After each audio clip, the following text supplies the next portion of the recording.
আসসালামু আলাইকুম। সজনে ফুলের সিজন প্রায় শেষের দিকে। এখন সজনে হওয়া শুরু হয়ে গেছে এবং গাছে গাছে জালি জালি কচি সজনে দেখা যাচ্ছে।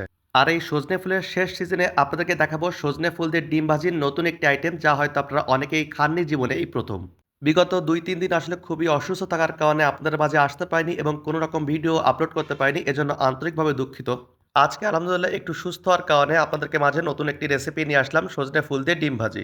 সজনে ফুল দিয়ে ডিম ভাজি করার জন্য আমরা প্রথমেই গাছতলা থেকে সজনে ফুলগুলো খুঁটে নিলাম। একদম কচি কচি সজনে ফুল দেখতে পাচ্ছেন। এরপর আমরা সজনে ফুলগুলোকে সিদ্ধ করে নিব। যেহেতু আমরা সজনে গাছতলা থেকে ফুলগুলোকে খুঁটছি, এজন্য আমরা সিদ্ধ করার আগে ৪ থেকে ৫ বার পরিষ্কার পানি দিয়ে ভালো করে ধুয়ে নিব। সজনে ফুলগুলোকে পরিষ্কার পানি দিয়ে ৪ থেকে ৫ বার ধুয়ে নেওয়ার পরে আমরা এখন এটাকে সিদ্ধ করার জন্য গরম পানিতে দিয়ে দিচ্ছি। এখন এর উপরে হালকা একটু লবণ ছিটিয়ে দিয়ে আমরা ঢাকনা দিয়ে ভালো করে ঢেকে দিব এবং একটু পরে জাল দেওয়ার পরে সজনে ফুলগুলো সিদ্ধ হয়ে গেছে।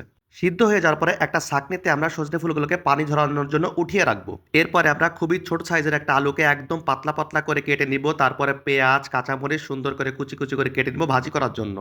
এখন আমরা শুধুমাত্র আলুটাকে বাদ দিয়ে পেঁয়াজ এবং কাঁচামরিচটাকে সুন্দর করে তেলে ভেজে নিব। আপনারা যদি জীবনে এই আইটেমটি না খেয়ে থাকেন, তাহলে সজনে ফুল শেষ হওয়ার আগে একবার হলেও এই আইটেমটি এই বছরই ট্রাই করবেন। এরপর হালকা একটু লবণ এবং হলুদ দিয়ে তারপরে একটা দেশি মুরগির ডিম আমরা এর ভিতরে ভেঙে দিয়ে বারবার নাড়াচাড়া করে এটাকে ভেজে নিব। আপনাদেরকে আরেকটি বিষয় জানিয়ে রাখি, আজকে সজনে ফুলের এই আইটেমটি বাদেও আমার পেজ এবং চ্যানেলে সজনে ফুলের আরও কয়েকটি আইটেম আপনারা দেখতে পাবেন।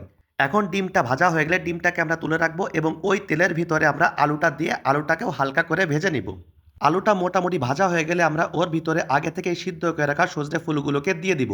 সজনে ফুলগুলোকে দিয়ে দেওয়ার পরে খুবই হালকা জালে বারবার আমরা এটাকে একটু একটু করে নাড়তে থাকবো। নাড়াচাড়া করার পর আমরা এটাকে কিছুক্ষণের জন্য সিদ্ধ হওয়ার জন্য ঢাকনা দিয়ে ঢেকে দিব। ঢাকনা তুলে আগে থেকে ভেজে রাখা ডিমটাকে আমরা এর ভিতরে দিয়ে এবার সুন্দর করে নাড়তে থাকবো। এখন ভালো করে নাড়াচাড়া করে সবগুলো জিনিস একসাথে মিশে গেলেই তৈরি হয়ে যাবে আমাদের সজনে ফুল দিয়ে ডিম ভাজি।